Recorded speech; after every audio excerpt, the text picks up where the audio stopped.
بسم الله الرحمن الرحيم، والصلاة والسلام على أشرف المرسلين. مرحبا بكم مرة أخرى في هذه الحصة التي سوف نخصصها لحل تمرين تطبيقي على الدارة المندمجة آن أو 555.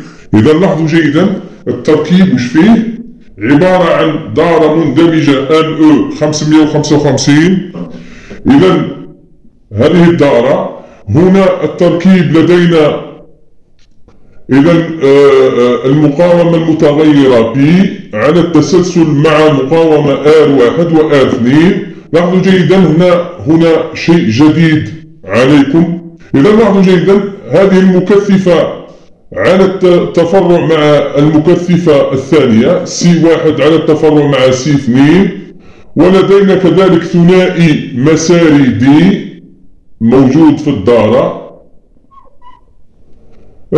لدينا هنا جدول لتشغيل التماسات S1 و S2. إذا كان عبرنا على S1 بواحد معناتها مغلوق، وإذا كان بصفر معناتها مفتوح. إذا هذا تشغيل، هذا توقف. إذا درسنا 3 حالات. إذا نص التمرين. السؤال الأول: أولا، ماذا يمثل هذا التركيب؟ ما هو دور كل من الثنائية D والمقاومة P؟ ثالثا، استخرج عبارة TS وفقا، طبعا دور إشارة الخروج وفقا للجدول واحد، هذا الجدول، بدلالة كل من C1 C2 R1 R2 و P. من أجل، رابعا السؤال الرابع، من أجل الحالة S1 S2 تساوي 1 0 احسب القيمة العظمى F max والقيمة الصغرى F min minimum لتواتر إشارة الخروج. S. B. من نفس السؤال الرابع، احسب قيمة P من أجل الحصول على إشارة خروج مربعة أو إشارة مربعة في الخروج. السؤال C من السؤال الرابع، في نفس المعلم ارسم إشارة VS و VC، طبعا بدالة الزمن. الآن أبنائي وبناتي، ما عليكم إلا أنكم تأتون بورقة وقلم وتنقلون نص التمرين، ناهيك عن الرسم، ربما تحتاجوه كذلك، المخطط المنطقي، ونعود إليكم في حل التمرين. إذا عدنا إليكم مرة أخرى مع الإجابة عن الأسئلة. جيم 1: ماذا يمثل التركيب؟ إذا التركيب، لاحظوا جيدا، يمثل أو التركيب هو عبارة عن مصدر إشارة ساعة أو توقيتية باستعمال الدارة المندمجة آن أو 555. إذا مصدر إشارة ساعة أو نسميها توقيتية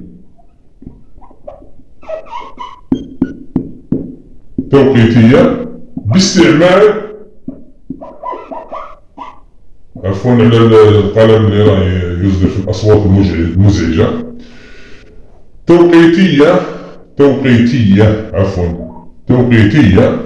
باستعمال الدارة المندمجة.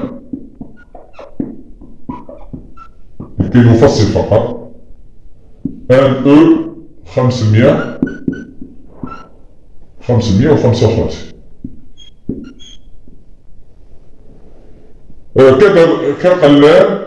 كقلاب لا مستقر.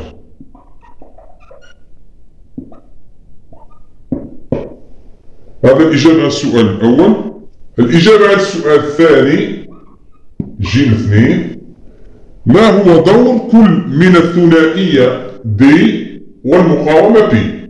إذا دور الثنائية أو ثنائي المساري، ثنائية D، هو ماذا؟ هو قصر أو تقصير المقاومة. أي مقاومة؟ المقاومة R2 عند عملية الشحن. لاحظوا جيدا، المقاومة R2 عند الشحن يمر التيار هكذا، عندما يصل إلى هذه العقدة لا يمر على R2. لا، لماذا؟ لأن الثنائي المساري في هذه الحالة عبوري وكأنه سلك، إذا التيار راح يمر عبر D ولا يمر عبر R2 لكي يقوم بشحن إحدى المكثفتين CA أو C2 أو كلاهما حسب الجدول اللي راح نشوفوه. أما عند عملية التفريغ لاحظوا جيدا، نحن نعلم أن عملية التفريغ تكون فقط عبر المقاومة R2. إذا التيار عندما يمر من إحدى المكثفتين أو كلاهما إلى النقطة 7 فإنه لا يستطيع التيار أن يعبر الثنائية D لأنها في استقطاب معاكس. لاحظوا جيدا، هذا عبارة عن استقطاب معاكس، ما يمرش التيار في هذا الاتجاه، وبالتالي الثنائية تقصر R2 عند الشحن وعند التفريغ لا تقصرها. إذا هذا بالنسبة لدور الثنائية دي. الآن دور المقاومة المتغيرة P هو أولا ضبط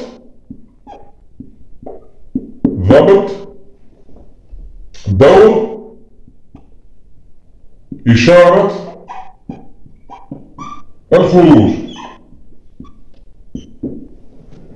الآن عندما نضبط المقاومة P فإننا نغير في زمن الشحن اللي هو TH. إذا زمن الشحن نغير فيه باستعمال هذه المقاومة، لاحظوا جيدا، وبالتالي نغير في زمن T، زمن دور إشارة الخروج. هذا دور الثنائي، دور المقاومة P. الآن نمر إلى الإجابة عن السؤال الثالث. طبعا أنتم باستطاعتكم أنكم توقفوا الفيديو وتقدروا تكتبوا، أما أنا ما نقولش نتوقف لأنه راح نضيع الوقت ياسر. داكور.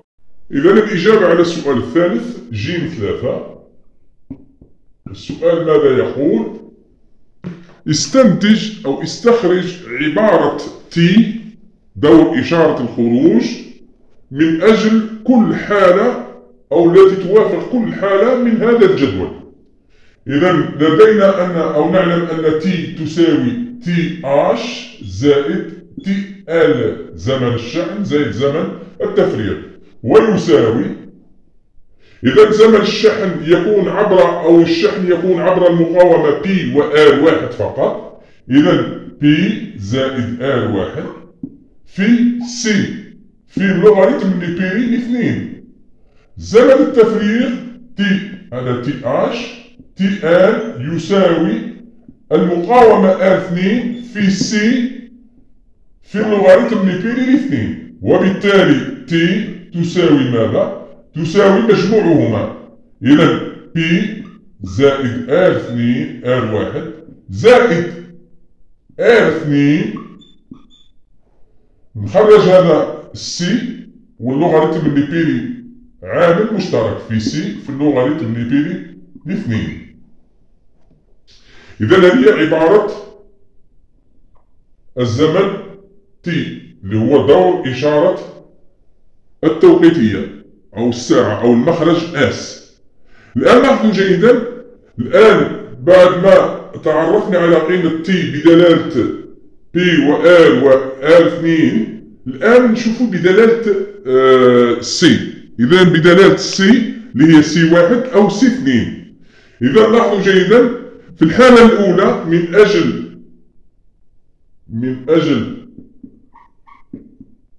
S1 S2 تساوي 1 صفر، الحالة الأولى هذه، فإن T تساوي P زائد R1 زائد R2 في المكثفة الآن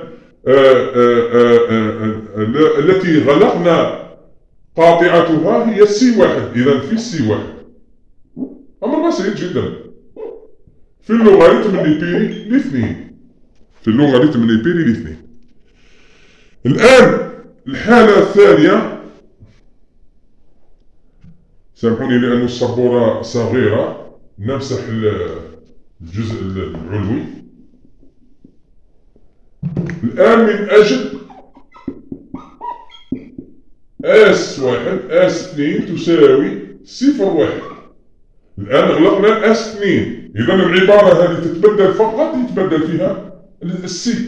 إذا P زائد R1 زائد R2 في C2 في اللوغاريتم اللي بيري الاثنين. إجابة سهلة. الآن لو غلقنا الحالة الثالثة نغلق C1 أو نغلق الS1 والS2 في آن واحد. إذا راح تكون العبارة، إذا هذه نسميوها الأولى نسميوها T1، هذه T2، هذه T3 تساوي الآن من أجل S1 S2 تساوي 1 1. الحالة الثالثة. إذا T راح تساوي بدلالة C1 و C2. إذا T3 تساوي نفس الشيء P زائد R1 زائد R2 في C. الآن لاحظوا جيدا كاينة فكرة مهمة جدا هنا. دوكا C1 لازم نجمعها مع C2 في اللوغاريتم اللي بيري الاثنين. لماذا؟ لأن المكثفتين C1 و C2 عندما يكونان على التفرع فإن المكثفة المكافئة أو السعة المكافئة لهما هي المجموع، وإذا كانوا على التسلسل فهو الجداء على المجموع. عكس ضم المقاومات على التسلسل هو الجمع، لكن هنايا بالنسبة للمكثفات على التفرع هو اللي يكون جمع. إذا هنايا C1 زائد C2 فقط. الآن راح نشوفوا الإجابة على السؤال الرابع، جيم رابعة. إذا لاحظوا جيدا جيم رابعة في 3 أجزاء. إذا جيم رابعة من أجل القيمة المنطقية، من أجل القيمة المنطقية S1 S2 تساوي 1 0. إذا راح نحسب الآن أولا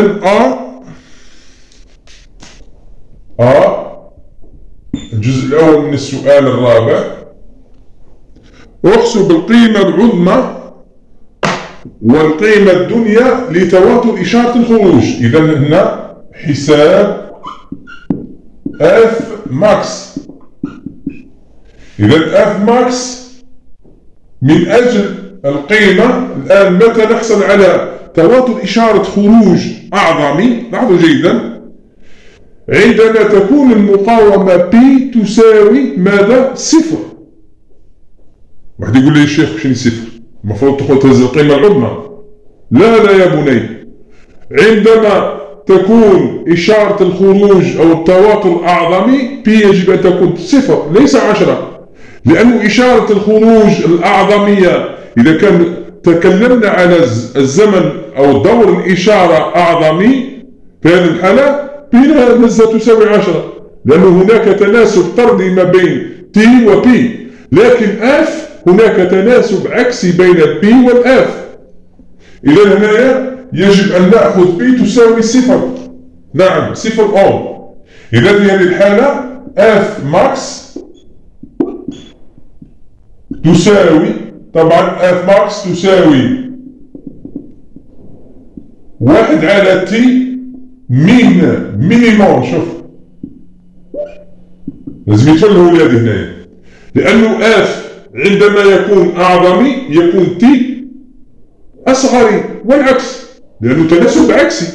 إذا نعوض الآن. إذا 1 على T مينيموم هو P قلنا تروح ب0 تبقى لي R1 زائد R2 في C. واش ناخذ؟ C1 لأنه الآس 1 هو المغلوق، S1 مغلوق ماز C1. C2 غير موجود أو غير مدرج في الدارة. إذا هنا R1 زائد R2 في C1 في اللوغاريتم اللي بيري الاثنين وتساوي. إذا اف ماكس الآن لاحظوا جيدا، اف ماكس تساوي 1 على، نعوض فقط الآن، 2.7 زائد 4.7 في 10 أس 3، لأنه هذا كيلو أوم لازم نحولوه للأوم. انتبهوا جيدا أبنائي وبناتي. في كذلك 100 كيلو 100 ميكروفاراد، إذا المكثفة سي 1 تساوي 100 ميكروفاراد، نحولها إلى الفاراد نضرب في 10 قوة ناقص 6 في اللوغاريتم اللي بين الاثنين هو 6.7 تقريبا، ونحسب. إذا اف ماكس راح يساوي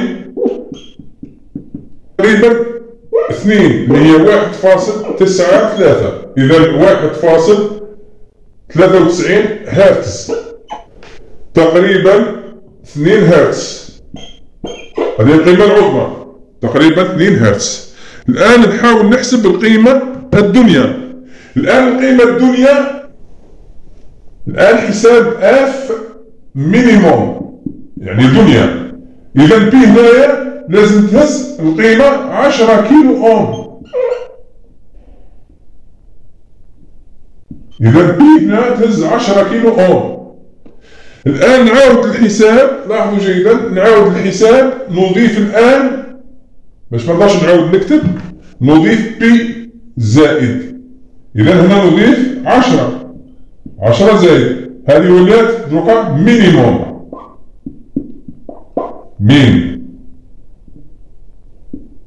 مينيموم باش ما نعاودش نضل نكتب ونضيع في الوقت. إذا هنا نحسبوا 10 زائد 2.7 زائد 4.7 زائد في 10 أس 3 في 100 في 10 أس ناقص 6 في 0.7 اللي هي اللوغاريتم اللي بيري ل 2. إذا النتيجة اف مينيموم تساوي، إذا النتيجة راح تساوي 0.821 هرتز. الوحدة هي هرتز. هذه التواتر الأدنى، التواتر الأدنى. هذا بالنسبة للسؤال A أو الإجابة عن السؤال A. نروح الآن للإجابة عن السؤال B.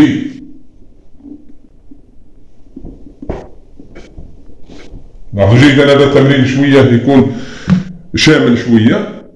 إذا الإجابة عن السؤال B.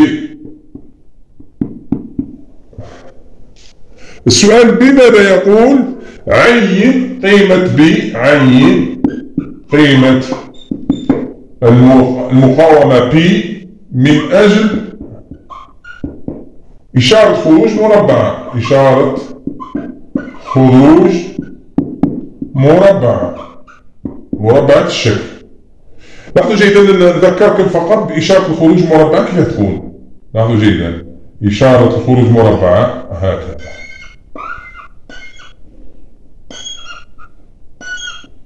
كاين واحد يحسب مربعة يعني الطول هذا يساوي الطول هذا، طول هذا يساوي الطول هذا. لا مش لأنه هذه ما عندها حتى علاقة ببعضها. هذا زمن، لاحظوا جيدا أبنائي وبناتي، هذا عبارة عن زمن T وهذا عبارة عن توتر V، ما عنده حتى علاقة هذا بهذا.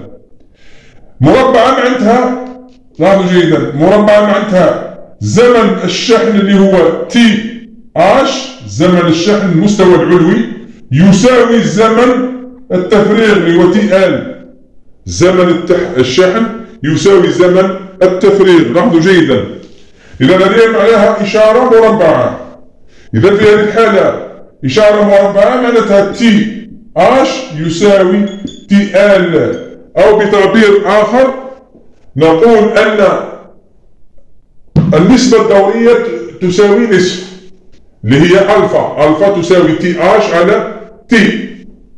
ماهوش موضوعنا الآن.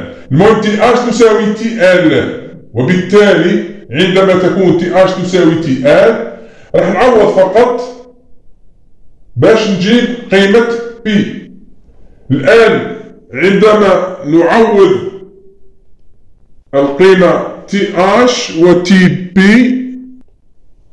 لاحظوا جيدا تعيين قيمة المقاومة P من أجل إشارة خروج مربعة، يعني زمن الشحن يساوي زمن التفريغ هكذا. إذا شوفوا زمن الشحن راح يكون عبر المقاومة P و R ثم هكذا، إذا عبر P و R واحد. أما زمن التفريغ يكون عبر R2. إذا يجب أن تتساوى المقاومة P زائد R2 مع P زائد R1 مع R2 فقط. إذا هذه قادر نستنتجها من دائرة الشحن ودائرة التفريغ، كما يمكن استنتاجها رياضيا. إذا هنا R أو عفوا T H تساوي T L، ونعوض T H تساوي T L. إذا هنايا T H وش قلنا تساوي P زائد R1 في سي، هزيناها سي واحد في هذه الحالة في اللوغاريتم اللي بيريد 2، وتساوي الشحن أو التفريغ الآن يكون عبر R2. إذا R2 فقط، R2 في سي واحد في اللوغاريتم اللي بيريد 2. إذا نختزل سي واحد واللوغاريتم اللي بيريد 2 طرفي المعادلة، تبقى لي بي واحد أو بي عفوا زائد R1 تساوي R2. لاحظوا جيدا R2، وبالتالي P تساوي R2 ناقص R1 فقط وتساوي. إذا الفرق بين R2 و R1، إذا P تساوي R2 ناقص R1 اللي هي 4.7 ناقص 2.7 وتساوي 2، طبعا كيلو. إذا هنا P الواجب ضبطها على أو P يجب ضبطها على القيمة 2 كيلو أوم لكي نحصل على إشارة مربعة. إذا P وجب ضبطها على القيمة P تساوي 2 كيلو أوم لكي نحصل على إشارة مربعة. فقط هنا 2.7 زائد 2 تصبح 4.7، يعني المقاومة في دائرة الشحن تساوي نفس المقاومة أو قيمة المقاومة في دائرة التفريغ فقط. الآن السؤال سي، الجزء سي من السؤال 4 في نفس المعلم، راح نرسم في نفس المعلم الإشارة VS و VC، VS و VC. نرسم المعلم ونرجع لكم. إذا راح نرسم المعلم هذا، إذا هذا هو الزمن، محور الزمن، وهذا محور التوترات. إذا هنايا محور التوترات VS و VC، VS و VC. إذا لاحظوا جيدا VS يتغير من القيمة VCC إلى الصفر. إذا في زمن الشحن، إذا هذا VS،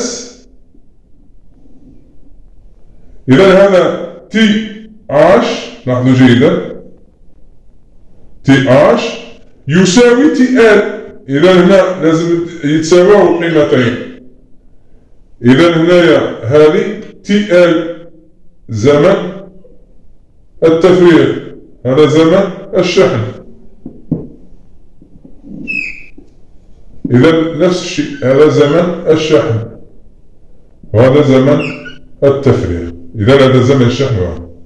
الآن المكثفة، لاحظوا جيدا، إذا نضع هنا قيمة ثلثي VCC وهنا ثلث VCC.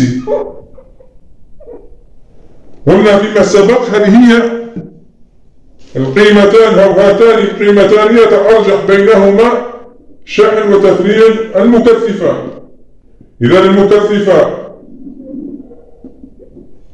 لاحظوا جيدا، المكثفة تشحن من ثلث VCC إلى ثلثي VCC ثم تفرغ أثناء TR، يعني أثناء المستوى السفلي. المخرج هنا في هذه الحالة المخرج يكون مستوى علوي 3S، مستوى علوي، عملية شحن.